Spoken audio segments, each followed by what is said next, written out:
Ooh. Losing it.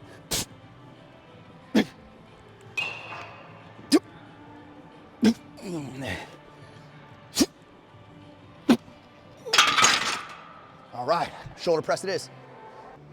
Athletic dads, welcome back to the channel. Appreciate you guys tuning in. We have a great day today. So we're gonna start with a power complex. We're gonna do my favorite single leg jump variation. We're gonna max that out. We're gonna show you what else we're pairing with that. We're gonna do a top set of 3 for Zercher squats, and then we're gonna pair those with the behind the neck pull-ups. We're gonna weight those. Last week we were unweighted, and then we're going to hit a top set of 12 with a shoulder press. We're gonna pair that with some handstand work. Anything to say? You wanna say something to the fans? Okay. We got the future here. He's shy. Introduce yourself, bro. I'm Gavin. But talk to them. I'm Gavin. Yeah, and what do you do, Gavin? I play basketball. And then how soon until we dunk? And this is gonna be on the internet for forever, so whatever you say here. End of 7th grade. End of 7th grade, and you're at where now? 6th grade. Like end of 6th Yeah, grade. heck yeah. So we got a year? Yeah. Dude, and you're working with Spencer? Yes. Probably dunk before, it might dunk next week. Hey, great session coming up. Enjoy it.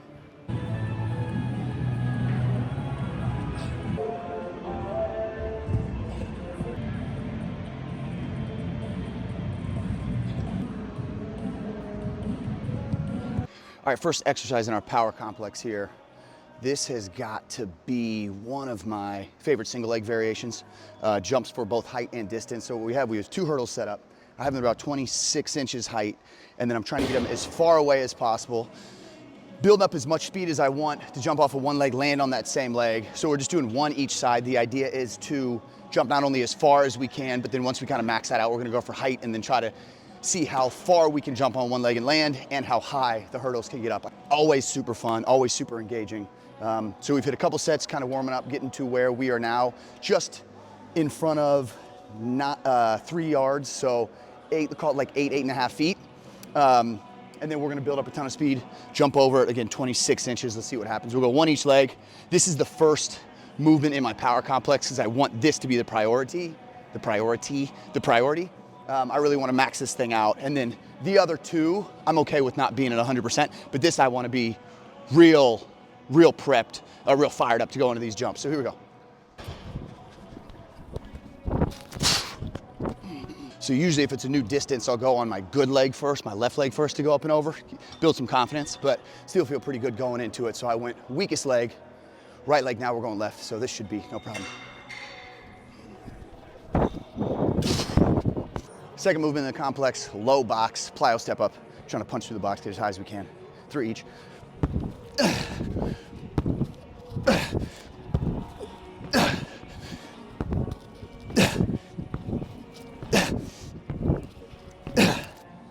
Then we'll go right into a trap bar jump.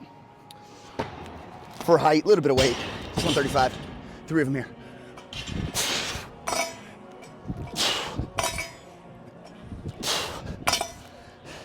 All right, we're at a full 3 yards, so 9 feet. We move the hurdle up to 30 inches, so each from 30. Let's go good foot first. Nice and confident going over this thing. Watch the last video, it looked like this is possible, but looking at it, looks a little more difficult.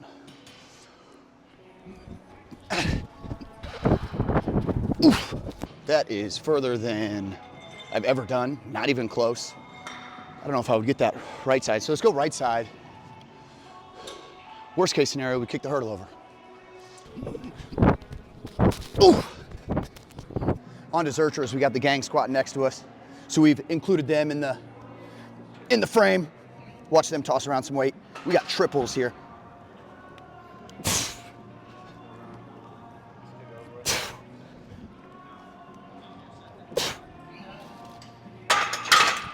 And then here we're working on those same behind the neck wide grip pull-ups that we had last week, but we're going 15-pound weight. Steel for 5, make it a little more challenging.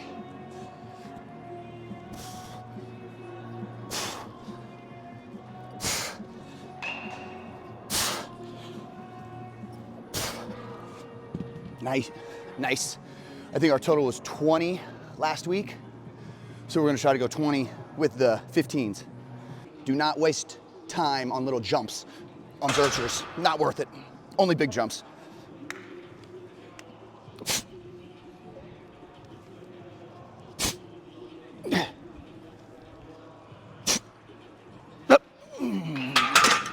I don't know if you can hear it. You probably can't, but today's best day of the week, Friday, aka MGK Friday here at T3 Performance at Beachwood. We play one artist and one artist only, Machine Gun Kelly, Cleveland boy, till I die. Last 5.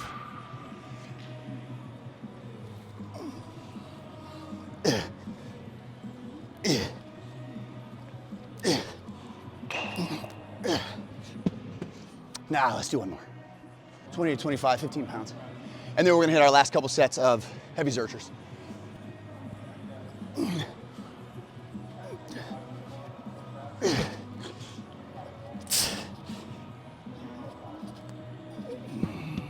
So the coolest possible thing that can happen here at this facility just happened. I have to share this real quick. So we share our space with athletic trainers and physical therapists. There's a sports rehab, sports medicine facility right next to us, so attached to us. And what happens a lot of times is athletes will get hurt.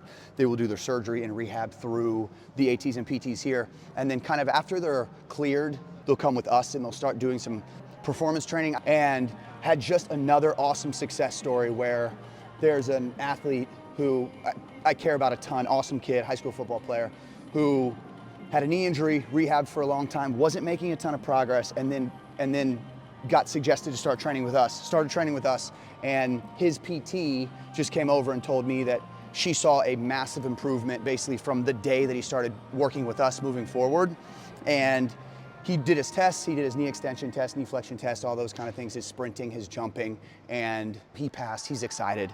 And it's just like so awesome to be able to see that because it shows you what like hard work can really do and what you can really accomplish. And now he's kind of in this routine of training. We were training twice a week. He's now in this routine of training, and it's something that we're going to continue doing moving forward. And it's so awesome. And the biggest thing when you work with an athlete like that, I think number one is do not allow them to label themselves as somebody who gets hurt or somebody who's hurt, right? Because that totally changes their psychology and their approach to training and really their approach to life. I can't do this because I've got this knee injury, I can't do, whatever, insert whatever story you want to, but we've got to empower these athletes and these individuals and make sure that they know that they're still very capable, they're still athletic, they're still great human beings. They just have this kind of situation to deal with and let them know that they'll come out better on top. So that's kind of the psychological approach. The physical approach is to start to slowly dose back in movements that have in the past bothered them a little bit, right? At ranges of motion that are accessible without pain.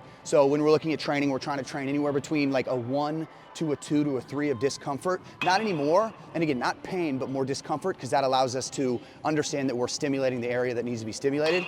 And then as we gain more access over positions, we can load those positions a little more, ultimately getting to the point where the athlete is doing everything they would normally do in the weight room when training, let's say with their sport team or just training in general. Get them doing that with only a couple restrictions, trying to get them, again, out of the mindset that they are not hurt, that they are not an individual who has had injuries in the past, but just an individual who's working through something now.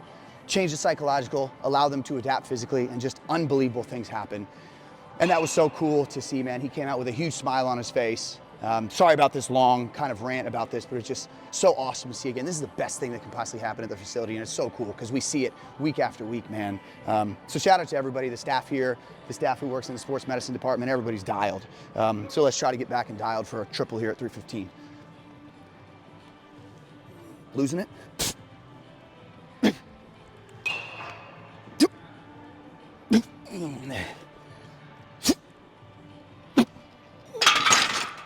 All right, shoulder press it is.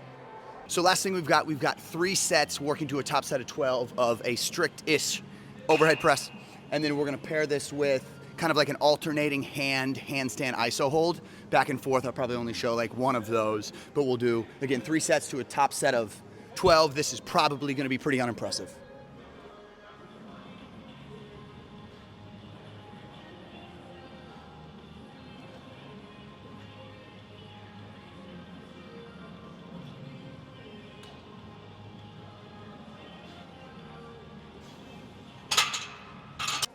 Shoulders are getting toasty from those handstands, so I'll show those in just a second. Set of 12 here. If this is good, we'll go up one more time. But again, I have no idea, so we'll see.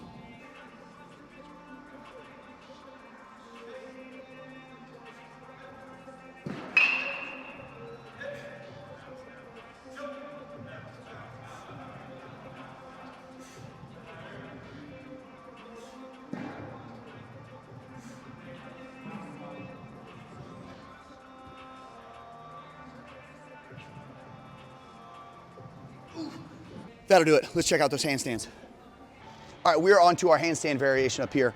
If you are kind of stuck in your push-pull legs or your upper lower body split, whatever that looks like, and you're trying to find time in your training to add some athletic qualities, just take 5 minutes before a session or 5 minutes after a session and try new things. So we have space to do a handstand, so that's why I'm gonna do it here. Find stuff on social media that you think is cool and try that. You don't have to accomplish the hardest variation of it each time, but if you spend 5 minutes or so trying to develop certain qualities and develop certain skills, after a month of doing that for 15 minutes a week, let's say 20 minutes a week, you've already accumulated an hour in that position that you wouldn't have if you stuck to your program. So find something like this, mess around for 5 minutes, it'll benefit you greatly.